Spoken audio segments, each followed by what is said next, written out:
৩০০ বছর আগের আমেরিকার ছোট্ট গ্রাম ফিলিপ বেঞ্জামিন ডাডলি নামক এক সম্ভ্রান্ত কৃষকের তৈরি করা এই গ্রামে শীতের এই সময়টাতে আয়োজন করা হয় উৎসবের। আপনারা যারা আমার ব্লগগুলা দেখেন তারা অনেকেই হয়তো এই গ্রামটা নিয়ে ব্লগগুলা দেখেছেন। তবে আজকের ব্লগের ইন্টারেস্টিং ব্যাপারটা হচ্ছে যে এই গ্রামটার সাথে সাথে এই উৎসবকে ঘিরে এই গ্রামের মানুষগুলাও আজকে জীবন্ত হয়ে উঠেছে। একদিকে বসেছে গ্রামীণ মেলা, একদিকে তৈরি করা হচ্ছে আখের রস, অন্যদিকে তৈরি করা হচ্ছে ভুট্টা থেকে পপকর্ন। এই আখ, ভুট্টা এগুলো এসেছে আবার তাদের নিজেদের ফসলি জমি থেকে। মানুষজন মেতে উঠেছে উৎসবের আনন্দে। একদিকে বসেছে গান বাজনার আয়োজন, খাবার টেবিলগুলো পরিপূর্ণ করা হয়েছে ডাডলি ফ্যামিলিদের সেই প্রিয় খাবারগুলা দিয়ে, যেগুলো এসেছে আবার তাদের নিজেদের রান্নাঘর থেকে। গাছের নিচে বসে ক্লান্ত পথিক খাবার খাচ্ছে। এই সব কিছু মিলিয়ে আমরা একদম ফিরে যাব সেই ৩০০ বছর আগের আমেরিকার সেই ছোট্ট গ্রামে।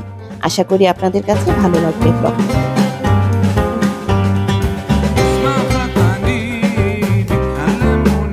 দেখি কিভাবে উৎসবটা হচ্ছে এখানে।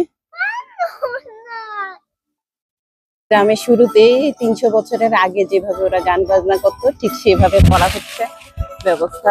এখানে ওরা যে গানগুলা গাইছে সেগুলো হচ্ছে আমেরিকার ক্রীতদাস প্রথা যখন চালু ছিল, অর্থাৎ সিভিল ওয়ারের আগের যেসব গান এগুলা।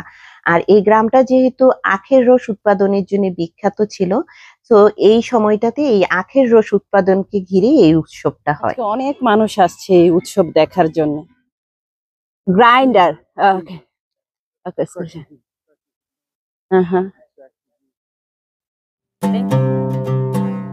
ওখান থেকে আখের রসগুলাকে এনে তারপরে হলো ৭-৮ ঘন্টা ধরে এগুলাকে এই বড় চুলার মধ্যে জাল দিবে। এভাবে ওরা তৈরি করবে সুগার কেন সিরাপ। মানে হলো ঠিক আমাদের দেশের মতোই আখের গুড় যেভাবে তৈরি করে, কিন্তু ওদের হলো মেশিন ছিল। গুড়ের টেস্ট করছে, আখের গুড়ের। এই গ্রামের এই মেঠু পথটা আপনারা যারা আমার আগের এই গ্রামটার ব্লগগুলা দেখেছেন তারা সবাই এই মেঠু পথটা চিনতে পারবেন, যে এই রাস্তাটা একদম সরাসরি ওই গৃহস্থ বাড়ির দিকে গিয়েছে। চলুন আমরা আজকে এই উৎসবের দিন ওই বাড়িটা কেমন দেখে আসি। এই যে গৃহস্থের বাড়ি, এতক্ষণ আমরা যেখানে ছিলাম সেটা হলো গৃহস্থ বাড়ির বাংলো ঘর যেদিকে ছিল, অর্থাৎ বাইরের দিকটাতে। এখন আমরা যাচ্ছি গৃহস্থ বাড়ির মেইন বাড়িটা যেটা সেখানে, অর্থাৎ 18 দশকে আমেরিকার একটা গ্রাম যেরকম ছিল ঠিক সেরকম।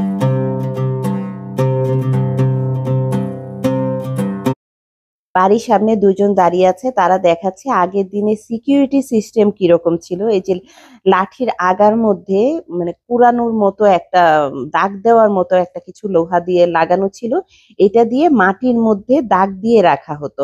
অর্থাৎ যদি কেউ চুরি করতে আসে তার পায়ের ছাপ দেখে চেনা যেত যে চুরিটা কে করেছে। আজকের ব্লগে আমি যতটুকু সম্ভব দেখানোর চেষ্টা করব, কিন্তু এই গ্রামে উৎসবটাকে ঘিরে অনেক অনেক কিছু হচ্ছে যেগুলা আমি 2 পর্বে দেওয়ার চেষ্টা করব। 1 পর্বে দিতে গেলে ব্লগ অনেক বড় হয়ে যাবে। এই যে ওদের লিভিং রুম গুলা, এগুলো আমি আগের ব্লগ গুলোতে আপনারা খুব ভালো করে পেয়ে যাবেন দেখতে। বাচ্চাদের ঘর যেগুলো ছিল ওরা জিনিসপত্রগুলো চেঞ্জ করে করে রাখে। এখনো কিন্তু এরকম ফ্লোরিডার বাড়িগুলা যে ভিতর দিয়ে এরকম স্টেয়ার গুলা, কাঠের স্টেয়ার গুলা। এটা বন্ধ করা, হয়তো উপরে ভাঙা, তাই রিস্কি হবে। এই যে ডাডলিদের পুরো পরিবারের ছবি। মেইন বেডরুমটা যেটা, এটা হলো আজকে ফেস্টিভ্যাল দেখে বাড়তি জিনিসপত্র মানে নতুন জিনিসপত্র ওরা বের করে রাখছে। আমার কাছে খুব আশ্চর্য লাগে ওই বাচ্চাদের ক্লিপটা দেখে, তখনও বাচ্চাদের শোয়ানোর উৎসবের কারণে আজকে দরজা জানালা সব খোলা রাখা হয়েছে, যে কারণে একদম সুন্দর আলো এসেছে ঘরের ভিতরে। আমি আগের ব্লগগুলাতে দেখিয়েছি, কিন্তু হলো তখন হলো ঘরগুলা একটু অন্ধকার অন্ধকার ছিল। উৎসব দেখে এখানে পুরা ভিড়, ওই যে ওই পাশেও গান বাজনার ব্যবস্থা করা। এখান থেকে কাপড়টা নিয়ে তারপরে ওরা ৩০০ বছর আগে আমেরিকাতে ডাডলি ফ্যামিলিরা ওয়াশিং মেশিনটা কিভাবে ব্যবহার করতো সেটাই দেখছি আমরা এখানে। এর আগে আমি ওয়াশিং মেশিনটা দেখিয়েছি, কিন্তু আজকে যেটা দেখাচ্ছি সেটা হলো মেশিনটা কিভাবে ওরা ব্যবহার করতো সেই কাজটা পুরোপুরি। আশ্চর্য লাগে চিন্তা করতে না, 18 দশকে যখন মানে এত আগে, তখনও আমেরিকা কতটা সিস্টেমেটিক ছিল যে তখনকার দিনের গ্রামের একটা গৃহস্থ বাড়িতে এরকম ওয়াশিং মেশিন থ্যাংক ইউ ব্যবহার ভেরি করতো। মাচ। চুলাগুলাতে কাপড় উড়ি করার জন্য পানি বয়েল করতো, তারপরে কি করতো এগুলাকে এই যে ওখানে নিয়ে যেত, ওখানে নিয়ে গিয়ে তারপরে বাকি দুপুরের দিকে আসছি এই জন্য মুরগিগুলা দেখা যেত ভিতরে ওই যে মুরগির খড়ের ভিতরে থাকতো, আজকে বের করে ও অনেক বড় দেখছো, বিগ ময়ূরের মতো দেখা যাইতেছে,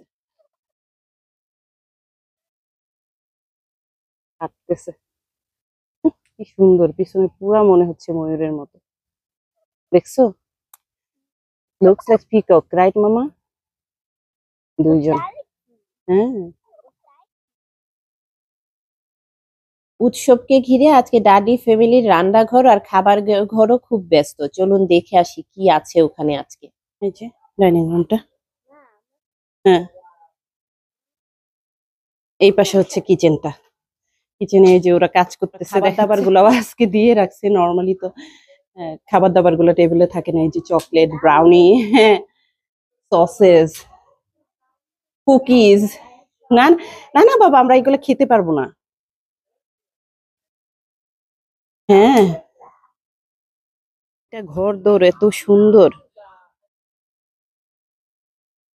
পুরা মনে হয় ওই সময়টা জীবনটা হচ্ছে মুদির দোকানটা যেটা ছিল ওদের,